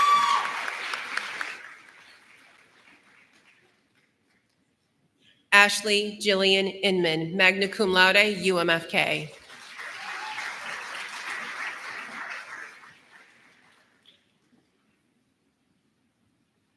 Peter Robert LaPlante, summa cum laude, UMFK.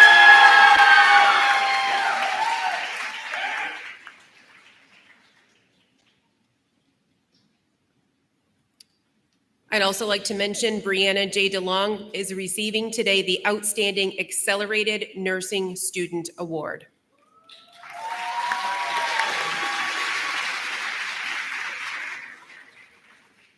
Abigail Marie Michaud, summa cum laude, UMFK.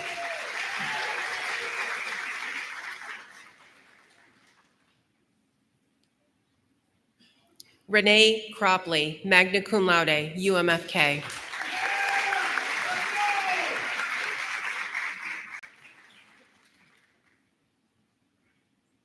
Kate Irene Goulet, cum laude, UMFK.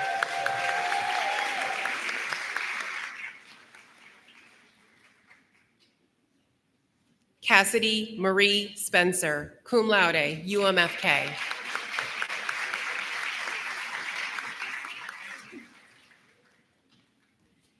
Caitlin Ann Batchelder, cum laude, UMFK.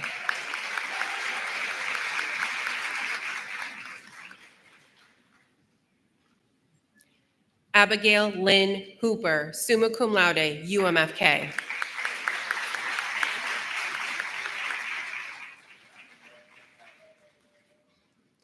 Abigail Ray Forsman, UMFK.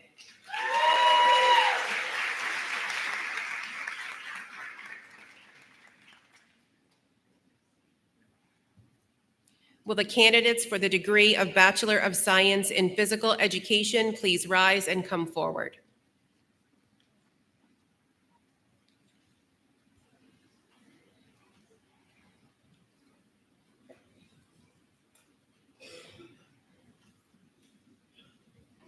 Blake K. Howes.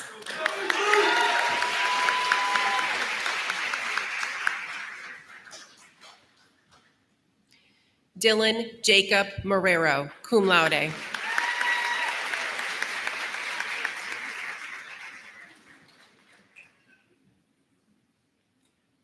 Will the candidates for the degree of Bachelor of Science in Secondary Education please rise and come forward?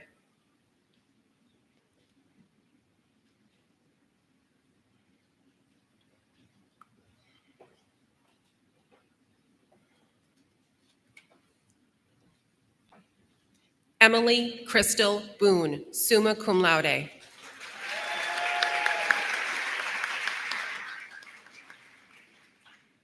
Reese Philip Carter, cum laude.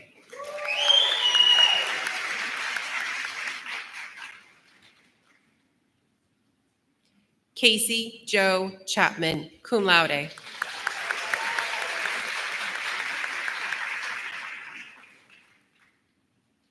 Kelly Marie Pelletier, magna cum laude.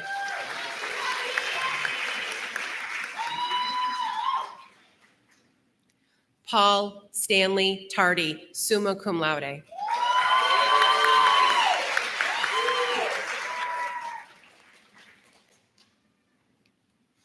Will the candidates for the degree of Bachelor of Social Work please rise and come forward?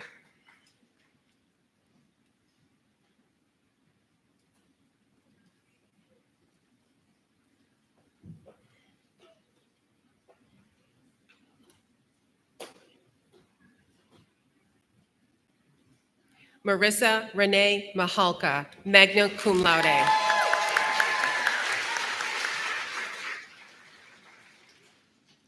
Laura Lynn Giggy, cum laude. Good, how are you? Mitchell Mackenzie, summa cum laude.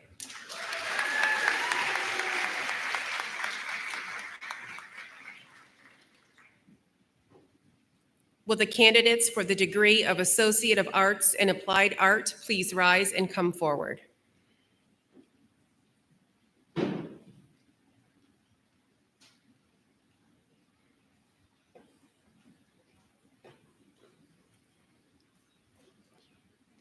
Nathaniel Hayes.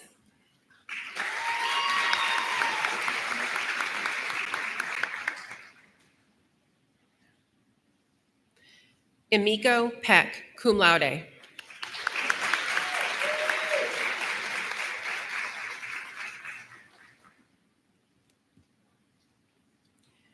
Will the candidates for the degree of Associate of Science in Medical Laboratory Technology please rise and come forward?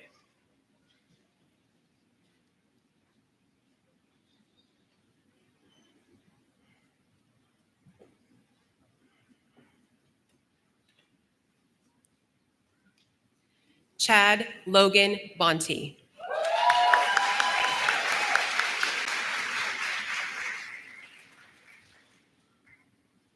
Delaney Marie Little.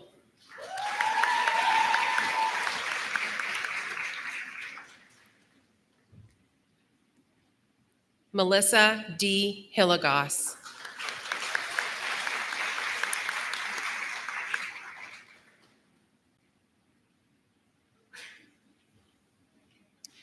Joseph Ronald Sandoval.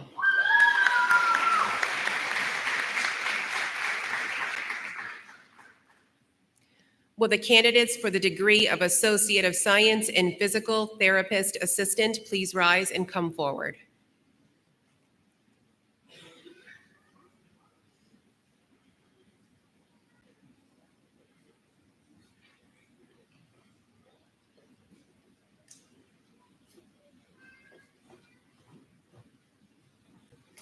Matthew Llewellyn Karen.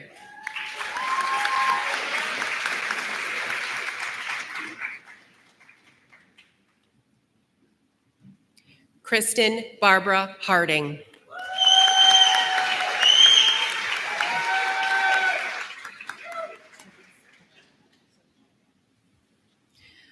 Patricia Cecilia Solis Carrera, summa cum laude.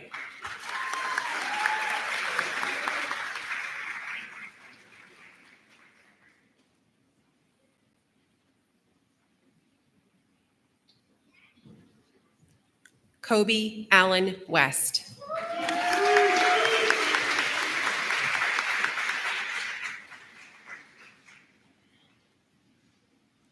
Alexis Gale Ireland.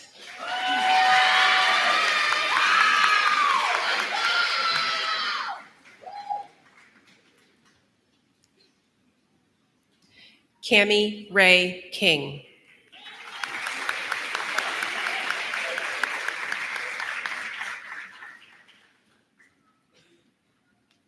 Derek Jonathan Payne, summa cum laude.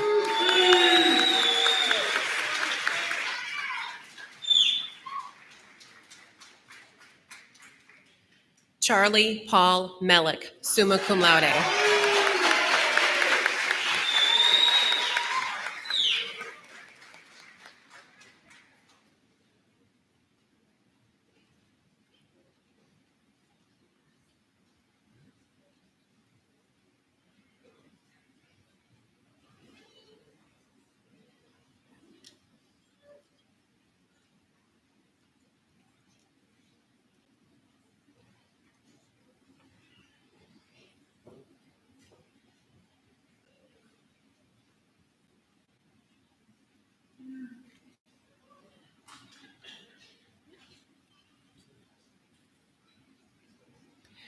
Will the graduates please rise?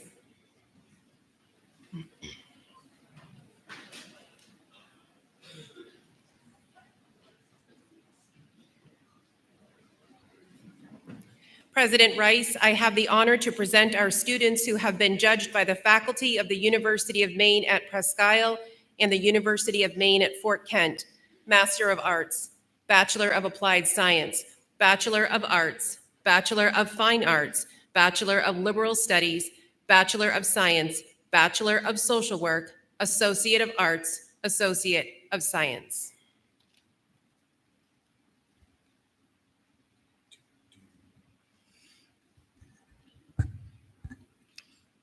So by the virtue of the authority vested in me by the Board of Trustees of the University of Maine System and confirming the action of our faculty, I hereby grant unto you the appropriate degree of Master of Arts, Bachelor of Applied Science, Bachelor of Arts, Bachelor of Fine Arts, Bachelor of Liberal Studies, Bachelor of Science, Bachelor of Social Work, Associate of Arts, Associate of Science, together with all the rights and privileges appertaining thereto.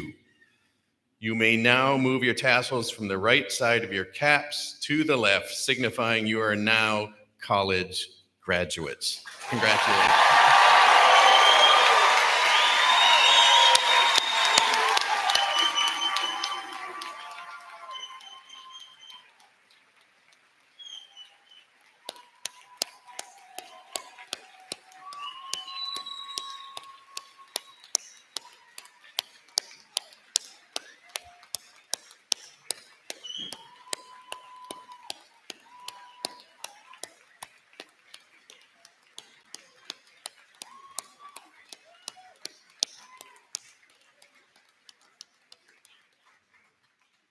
now be seated.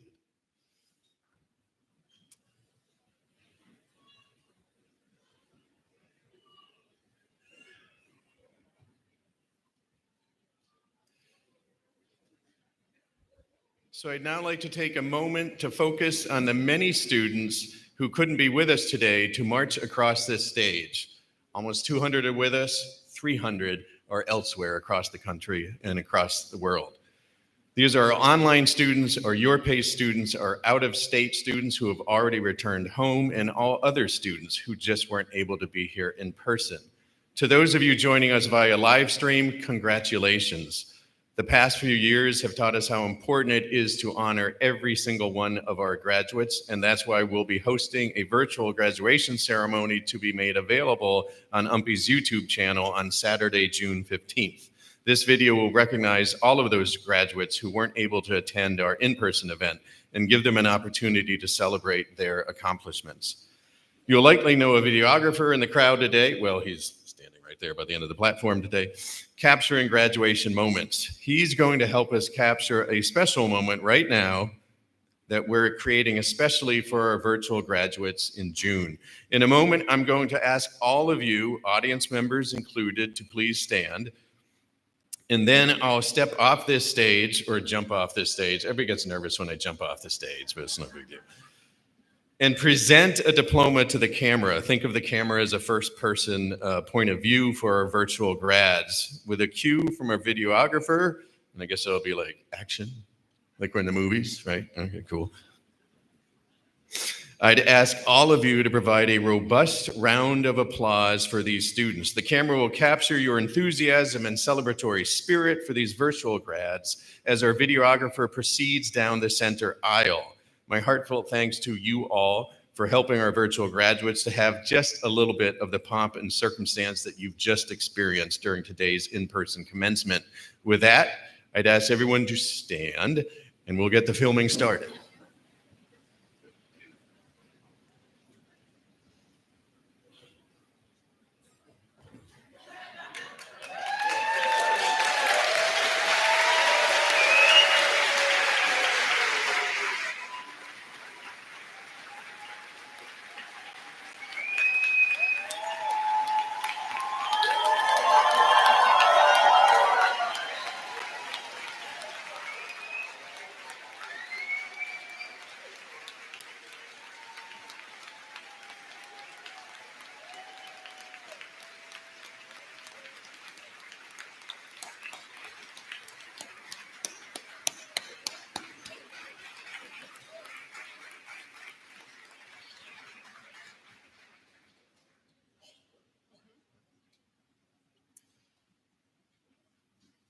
Okay, now you all be seated again.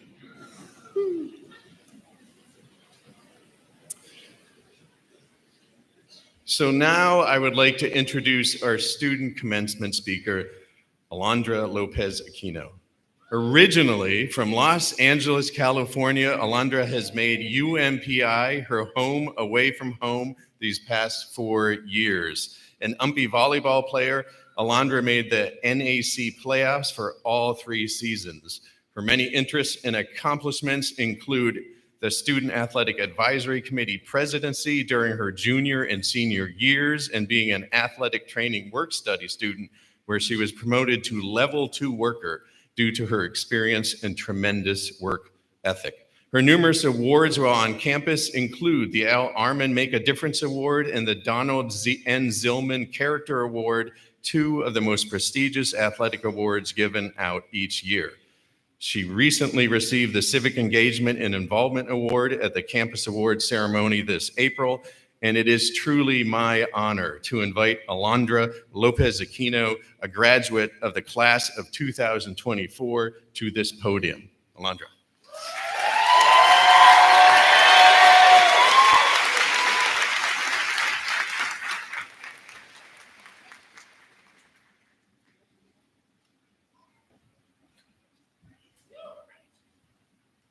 I told her because this goes up and down. Look at this. Woo!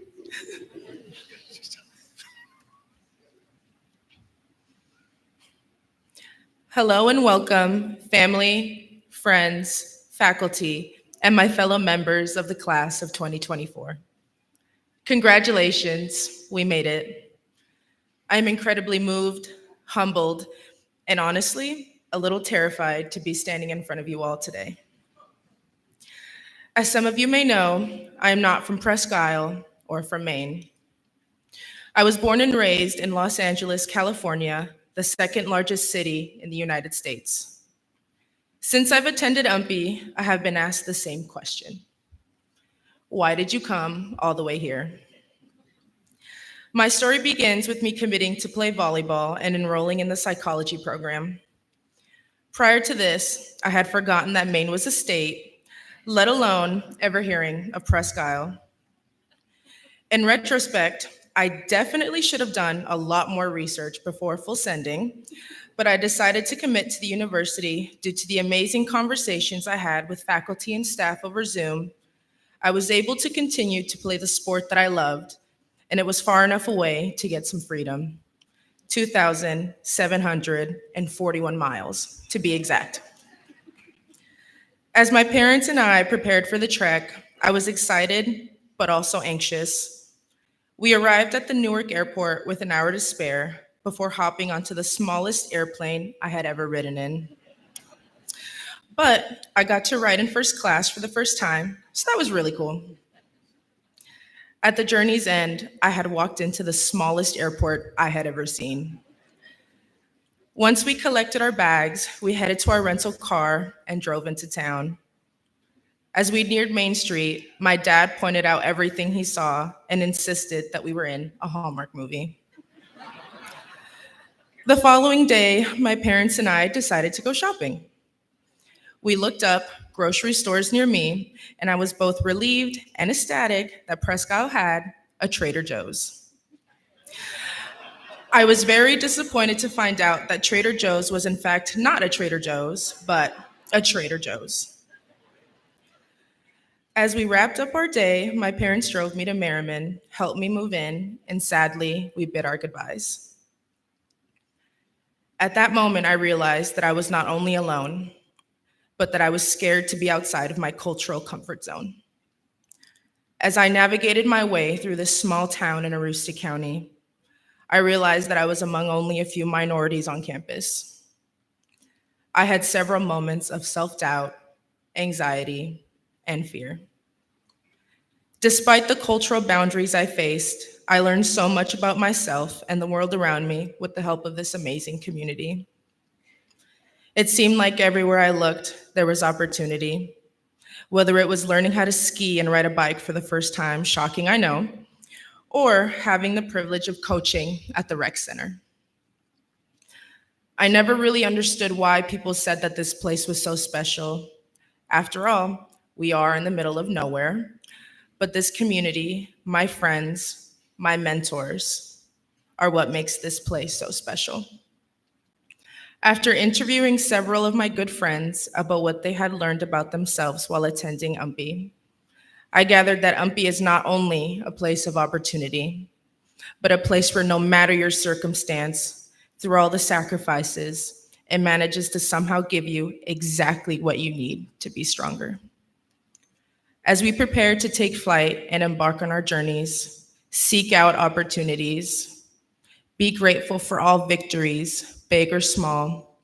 Know that fear will be a part of you. Embrace it. And lastly, when you accomplish your goals, you did not do them alone. I am here today because of my family. Sorry. They sacrificed everything for me to pursue my dreams. So pay it forward and change the world. Always remember that you will have family and a place north of ordinary. Thank you.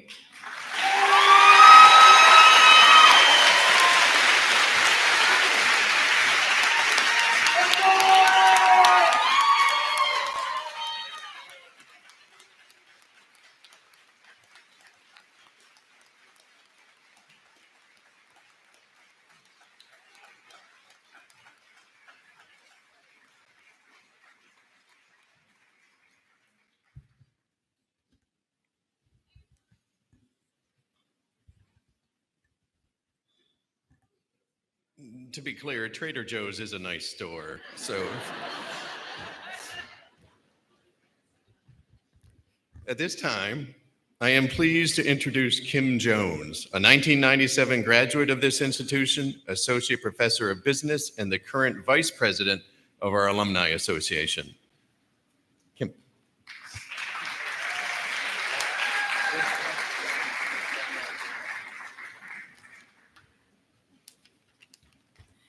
Good morning, everyone. I fully recognize that I am the last person between you and going out to celebrate these amazing graduates, so I have pared my speech down to 3 minutes. So here we go. I knew you'd love that. So as President Rice said, my name is Kim Jones, and I'm a professor of business administration, go business, and I'm also today representing the Alumni Association. Class of 2024. When I was sitting in your seat a few years ago, I had what I could only describe as terrified excitement. I was thrilled to be graduating. Like it is for you, it was a big deal for me. But this day also came with a heaping side of anxiety. And it wasn't until quite recently that I started to understand the reason for that mixed bag of emotions. My aha moment came just a few months ago when I was listening to a podcast about happiness. In it, author Mel Robbins explained that graduation starts what she called the Great Scattering. You are all about to enter a period of massive change. Some of you will be going off to get married or start a family. Some of you may move to a new home or a state or country. And many of you certainly will be starting new careers. You'll also experience secondhand change, or what I like to call spare change, as you watch the people you've spent several years with scatter. The point is that graduation marks a time of transition and transformation. The routines and structure of college end today, and new adventures await. That's what makes this next phase exciting and scary. But class of 2024, you have a tremendous advantage. And this is what I wished I had realized when I was sitting in your seat. You have a partner in change. Because starting today, you are now a member of one of the most powerful networks called the UMPI Alumni Association. And guess what? Every member of that association has sat in your seat. We understand that nervous anticipation that comes from a college graduation or getting a new job or establishing new relationships. We've all been there. And many of us had to do that without the help of a smartphone. This university and the people whose paths you've crossed while here are forever part of your team. And think about that. This school has existed for more than 120 years. So you have thousands and thousands of fellow alums cheering you on, ready to provide support and helping guide your way.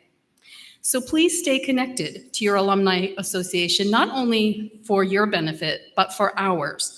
Because as much as we can do for you, you can bring to us a new perspective and a unique, valuable voice.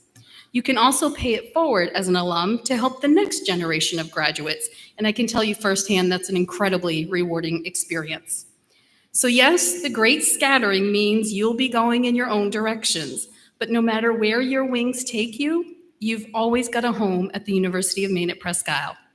Congratulations, class of 2024, and welcome to the Alumni Association.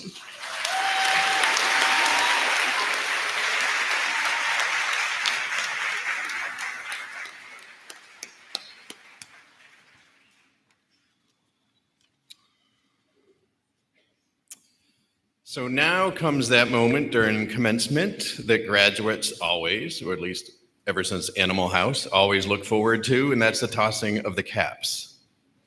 So if you want to stand, please, graduates. The videographer will capture this. I'll count down 3, 2, 1, and we throw after one, right? Well, we throw on one. 3, 2, 1, throw. Okay. So graduates, on the count of 1, let us commence with the tossing of the caps. 3, 2, 1.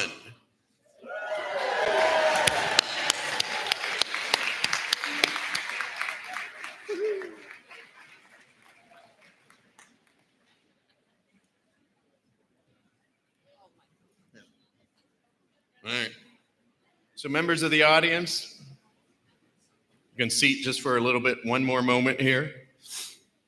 Members of the audience, please stay until the recessional is complete, which is about to commence. This is where the platform party, faculty, and graduates march out of the gym. I will stay in the gymnasium for a while for anyone who would like to have a picture taken with the president or outdoors, whatever you wish. I remind you that there will be a reception immediately following at the multi-purpose room of our campus center. Everyone is invited, and Anatole and Colin will be playing at our reception as well. All right, so I'm going to switch over to the other microphone that I didn't use. Sorry, Dan. But I'm using it now.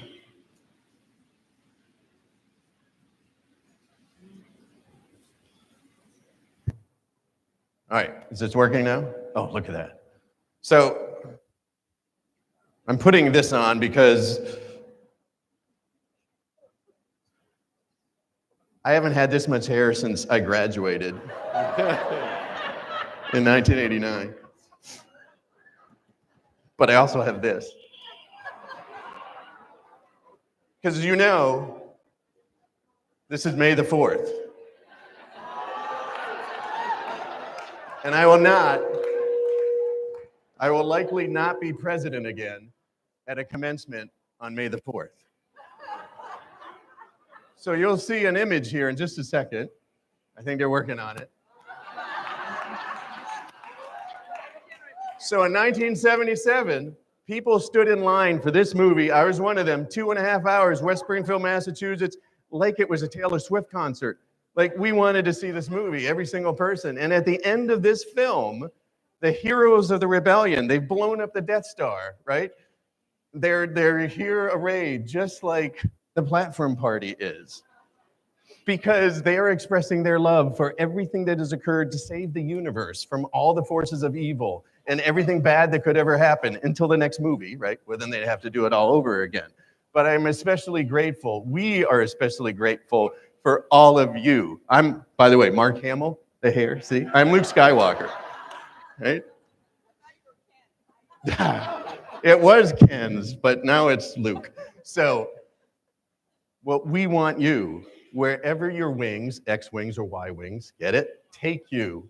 Whatever galaxy you go to, close or far away, remember that you are a force. You are a force for good in your communities, in your nations, in anywhere you are. We love you, God bless you, and may the force be with you.